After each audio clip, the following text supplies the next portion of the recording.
Dada Irene, karibu sana. Asante sana. Wewe ni mpya kabisa? Mimi ni mpya kabisa. Umetusikia wapi? Unatokea wapi? Nimetokea Lindi. Umetusikia wapi? Tangazo hilo niliona huko YouTube, okay, Facebook, TikTok, kote huko. Baada ya kutuona ukahamasika? Baada ya kuona nikahamasika, nikasema ngoja nichukue namba nijaribu kupiga. Nikapiga, nikapewa maelekezo, nikatumiwa ujumbe, vitu vinavyohitajika. Basi nikasema hapa sikubali. Ngoja niende. Nikapambana, nikatafuta vitambaa vya kushona suruali basi. Okay. Sawa, karibu. Umeingia lini kwetu? Asante sana. Hapa nimekuja leo asubuhi. Leo asubuhi ndio umefika. Sawa kabisa. Karibu. Asante. Malengo yako ni nini? Kaa kama mimi hivi karibu na maiki yenu. Malengo yangu biashara. Nikusanye hela nidundulize nijifungue biashara. Una biashara gani unataka kuja kufanya? Kufuga. Unataka kuja kufuga. Kwa hiyo unatafuta, nisikia mwenzako hapa anatafuta kama milioni 15. Wewe unatafuta kiasi gani? Chochote kitakachopatikana. Lazima uwe na malengo bwana. Chochote sasa ukilipwa mshahara hata mwezi mmoja si utakimbia. Hapana. Mpaka nimalize mkataba. Inabidi umalize. Umeona kwanza hapa dada Angel alishamaliza mkataba, akaanzisha biashara zake huko. Zinasimamiwa na kaka yake, kaenda kuziangalia, kaona zimesimama, karudi hapa na amekuja na lengo kubwa zaidi. Sasa hivi anatafuta milioni 15. Mimi ndio nataka wadada wa namna hiyo, wenye maono, wenye malengo makubwa, ambayo hayo malengo kuyafikia lazima tuanze hatua ndogo ndogo. Shida ya sasa hivi wadada wana malengo makubwa alafu anataka akifumba macho akifumbua hayo malengo yametimia. Hakuna hayo. Hiyo dunia ipo hiyo. Hiyo ni dunia ya shetani atakaye kudanganya ukaibe, ukafanye vitu vyote vya ajabu. Kama hutaiba, utaenda kudanga, utaingia kwenye tabia za ukahaba, umalaya. Yaani si unataka tu mafanikio haraka haraka, ukutane tu na mume wa mtu au mwanaume tu akupe hela. Unakuwa na malengo makubwa lakini unaanza kidogo. Unawaza kwamba nataka kuwa kama mbuyu lakini lazima uanze kama mchicha. Ndio hivyo. Kwa hiyo sasa na wewe hiyo kwako iwe ni changamoto kwako. Kwamba bwana kumbe huku inabidi niwe na malengo makubwa, nijue hata kama nataka kufuga nini, wapi, na ili hiyo nianze kufuga huo ufugaji natakiwa kuwa na vitu gani. Hizo ni kazi ambazo unazifanya muda wako ambao sasa hivi ni una simu kubwa. Sasa simu kubwa unaingia tu kuangalia nini? Ongera uliangalia fursa zetu ukaziona ndio hizo zimekufikisha hapa. Lakini kuna wengine wamekalia umbea, simu kubwa yake kazi ni kuangalia umbea, kuangalia vichekesho ambavyo havibadilishi maisha yake. Kwa hiyo sasa ukishajua nataka kuwa mfugaji, wewe unatafuta elimu za ufugaji. Watu wote wanaoelimisha kuhusu mambo ya ufugaji. Itakupa wewe akili ya kujua kumbe inabidi nipate kiasi fulani na inabidi nianze hivi, niende vile. Sawa, kila kitu ni maarifa mamangu. Hakuna kitu utafanya kwa kufanikiwa bila nini? Maarifa. Umenipata hapo? Ndiyo. Kwa hiyo karibu. Asante sana. Karibu kwenye mradi wetu. Sisi hapa kama unavyoona, Mungu ametubariki hichi kituo ambacho muasisi wake ni mimi, na mimi nilianzia kwenye hii kazi ya ndani miaka mingi iliyopita, kama 30 iliyopita, na nilikuwa tunalipwa hela ndogo ya kawaida 5,000. Lakini kupitia 5,000 nilikuwa nalipwa, mimi nilikuwa naona mbele. Nilikuwa naona nataka kwamba nisiishie kwa dada wa kazi za ndani, wala nisiishie kuwa mama wa nyumbani.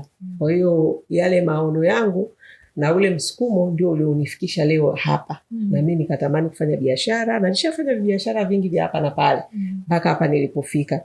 Kwa hiyo wadada wanaokuja hapa mimi ningependa wapite kwenye nyayo zangu. Yaani kwamba wasiwe ni wadada wa kuishia kuzunguka kwenye kazi za ndani.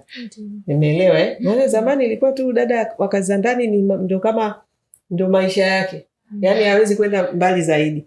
Sasa sisi kupitia mimi ambaye nimeonyesha kumbe kazi za ndani ni daraja tu unavuka, au ni njia tu unayopita, lakini unaweza kufika kileleni. Sasa mimi sasa hivi ni mkurugenzi wa taasisi hii. Umeelewa Lakini ilianza kwenye kazi ya ndani. Kwa hiyo kuanza kwenye kazi ya ndani ni mwanzo tu mdogo ambao Mungu siku zote huwa anapenda aone unakuwa mwaminifu kwenye madogo ili aweze kukuamini kwenye makubwa. Kwa hiyo hapa tunatembea na maadili, sifa zetu. Lazima uwe mwadilifu, mtu mkweli, mtu uliyenyooka, mtu ambaye unafanya vitu kwa usahihi. Kwa hiyo tutaelekezana tabia zetu ukiwa hapa kituoni. Tutakupa brush ya kuelewa ni namna gani unatakiwa kuenenda kwenye hizi kazi ili uweze kufanikiwa. Na sio kwenye hizi kazi tu, kwenye maisha yako yote.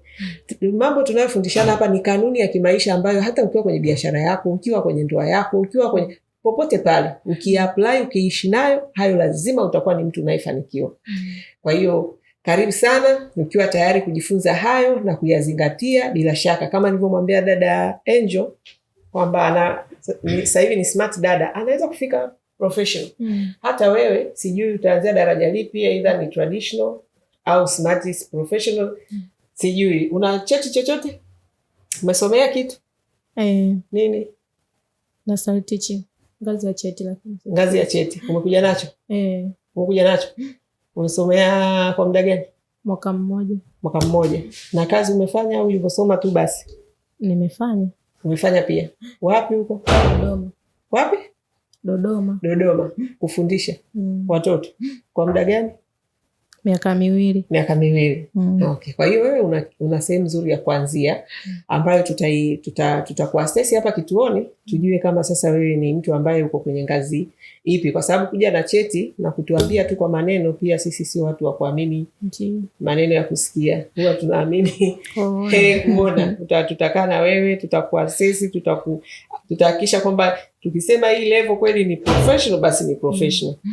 Au kama haiko kwenye hiyo level, basi unaweza ukaenda hizi level nyingine mbili za mwanzo. Cha muhimu ni wewe kujua tu, kutuamini kwamba sisi kile tunachokuambia hicho ndio sahihi, kwamba usiwe na tamaa. Usiwe umekuja hapa kwa sababu umesikia 500,000. Unaweza ukawa kwenye 500,000 kwa yani kwa quality zetu ufiki.